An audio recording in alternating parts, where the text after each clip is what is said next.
زلزلے کیوں آتے ہیں؟ ایک حدیث پاک میں میرے محبوب علیہ السلام نے 12 اسباب بیان فرمائے۔ چنانچہ فرمایا عزت تخذ الفیء الدوالا، جب حکومتی خزانے کو ذاتی دولت سمجھ لیا جائے، والامانۃ مغنما، اور امانت کو غنیمت سمجھ کے ضائع کر دیا جائے، والزکوٰۃ مغرما، اور زکوٰۃ دینا بوجھ لگے، وتعلم لغیر الدین، دین بھی دنیا کے لیے سیکھا جائے،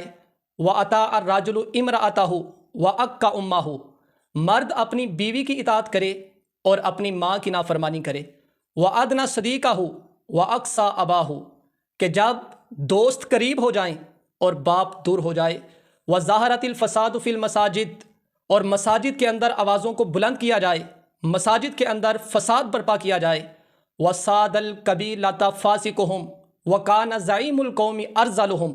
کہ جب فاسق آدمی کو قبیلے کا سردار بنایا جائے اور ذلیل ترین آدمی کو حکمران بنا لیا جائے، وَأُكْرِمَ الرَّجُلُ مَخَافَةَ شَرِّهِ، اور مرد کی عزت اس کے شر سے بچنے کے لیے کی جائے، وَظَهَرَتِ الْكِينَاتِ وَالْمَعَازِفِ، ناچنے گانے والیاں عام ہو جائیں، وَشُرِبَتِ الْخُمُورِ، شرابیں پی جائیں، شراب نوشی عام ہو جائے، وَلَعَنَ آخِرُ هَذِهِ الْأُمَّةِ أَوَّلَهَا، اس امت کے آخری لوگ پہلے والوں پر لعنت کریں۔ میرے محبوب علیہ السلام نے فرمایا جب یہ نشانیاں پوری ہو جائیں تو پھر کیا ہوگا؟ فَلْيَرْتَقِبُ عِنْدَ ذَلِكَ رِيحًا حَمْرَاءَ وَزَلْزِلَةً وَخَسْفًا وَمَسْخًا وَقَذْفًا، فرمایا پھر انتظار کرو کہ تمہارے اوپر زلزلے آئیں گے، سرخ آندیاں آئیں گی، اور تمہیں زمین میں دھسا دیا جائے گا اور تمہاری شکلوں کو تبدیل کر دیا جائے گا۔